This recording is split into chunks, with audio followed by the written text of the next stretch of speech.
Kinachoendelea: vita ya Urusi dhidi ya Ukraine. Yako mengi ambayo yanaendelea kushika hatamu kwenye vita vya Urusi dhidi ya Ukraine. Nachokifanya ni kuendelea kukusogezea hatua kwa hatua upate nafasi ya kufahamu kwa kina yale ambayo yanaendelea kushika kasi. Na miongoni mwa taarifa tulizoko nazo hapa kwa asubuhi hii ya leo ni pamoja na waziri wa mambo ya nje wa Urusi Sergei Lavrov ameshutumu mamlaka mjini Kyiv kwa kuunga mkono waziwazi magaidi katika eneo la Sahel na kuchangia kuyumbisha hali ya Afrika.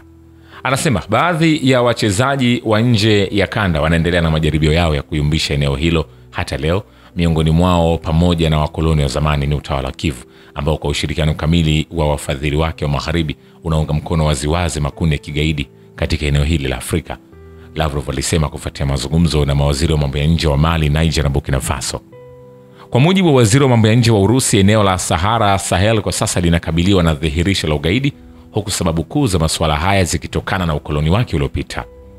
Lavrov amesema kwa uamuzi wa pekee wa madola ya kikoloni, jambo ambalo sote tunalifahamu vyema kutokana na historia, mipaka ya Afrika ilichorwa bila kujali idadi ya watu wanaoishi katika maeneo hayo. Vile vile, Urusi ingependa kuendelea kufanya kazi na Marekani kutatua mzozo wa Ukraine, msemaji wa Kremlin Dmitry Peskov anayeambia Bloomberg. Kulingana na shirika la habari, alidokeza kwamba Urusi itapendelea kuendelea na juhudi fulani za pande zote kutafuta suluhu.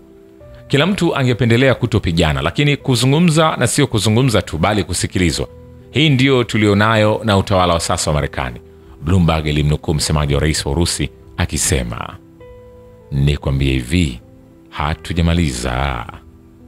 Vile vile, msemaji wa wizara mambo ya nje ya Urusi Maria Zakharova ameutuhumu utawala wa Kyiv kwa kutumia mbinu za kigaidi kudhoofisha mazungumzo kati ya Moscow na Washington.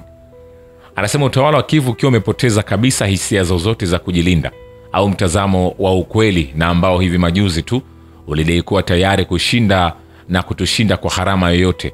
Sasa haujitahidi kumshinda mtu yeyote tena au hata kushikilia msimamo wake, lakini inatamani sana kudhoofisha kwa gharama yoyote mazungumzo changa ya Urusi na Marekani, mwanadiplomasia alisema katika mkutano huo. Alisisitiza kwamba ili kufikia lengo hili, Kyiv inatumia mbinu za kigaidi waziwazi, kufanya mashambulizi kwenye vituo vya nishati vya Kirusi karibu kila siku.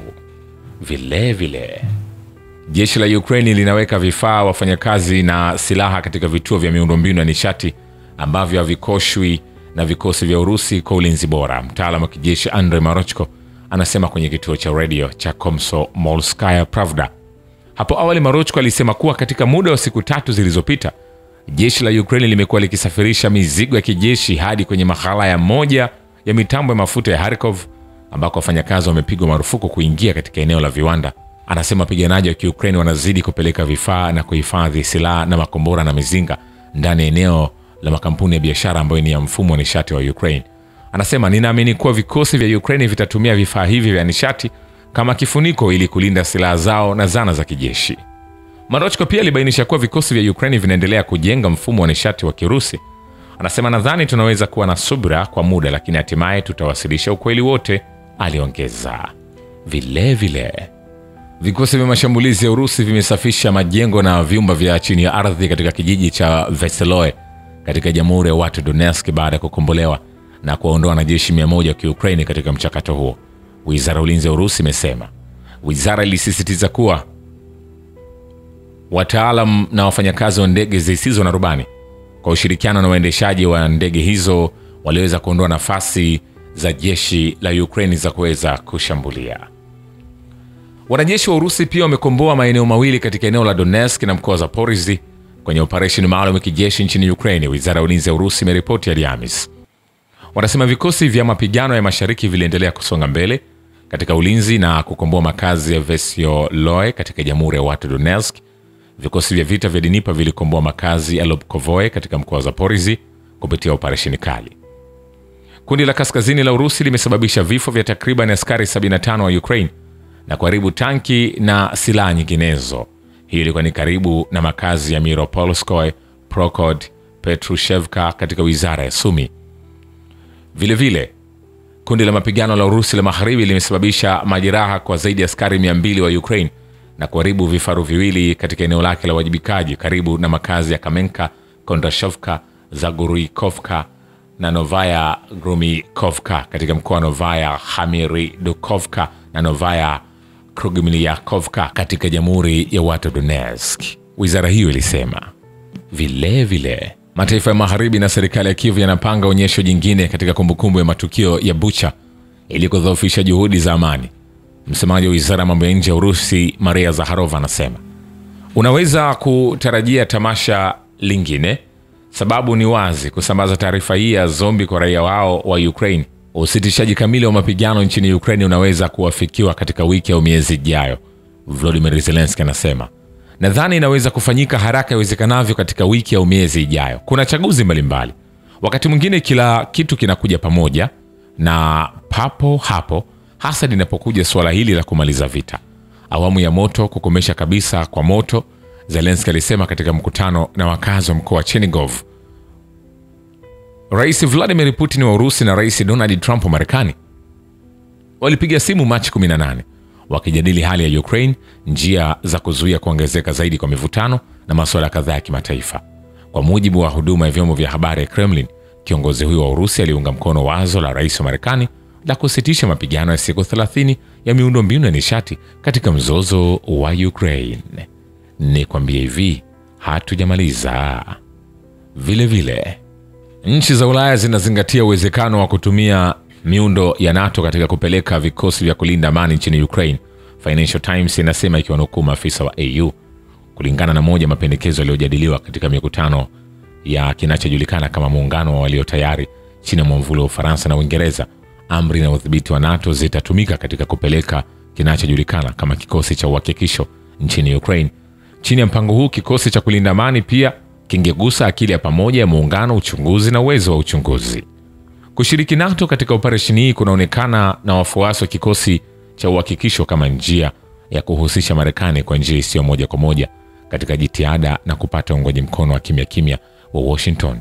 Gazeti hilo lilisema lilibainisha kuwa majadiliano ya muungano unaoongozwa na Paris na London yakihusisha viongozi na mawaziri wa baadhi ya mataifa 30 yamesisitiza mara kwa mara kwamba aina fulani ya backstop ya Marekani ni muhimu kwa kupelekwa yeyote. Denmark itatoa msaada wake wa 25 wenye thamani ya kroner bilioni 6.7 za Denmark, sawa na dola milioni 970 kwa Ukraine mwaka 2025 hadi 2027 kwa ajili ya ununuzi wa silaha za anga na mizinga na msaada wa jeshi la Ukraine. Wizara ya Ulinzi ya Denmark imetangaza Alhamisi. Anasema kwa kifurushi cha 25 cha mchango tunasisitiza uungaji mkono wetu kwa Ukraine katika mtazamo wa muda mfupi na muda mrefu, waziri wa ulinzi wa Denmark alisema. Waziri wa mambo ya nje wa Denmark Lars Rasmussen alisema anatumai kwamba msaada wa Denmark utawatia moyo washirika wengine kwa msaada mkubwa zaidi, kwani usalama wa Ukraine ulikuwa umuhimu mkubwa kwa mustakabali wa Ulaya nzima.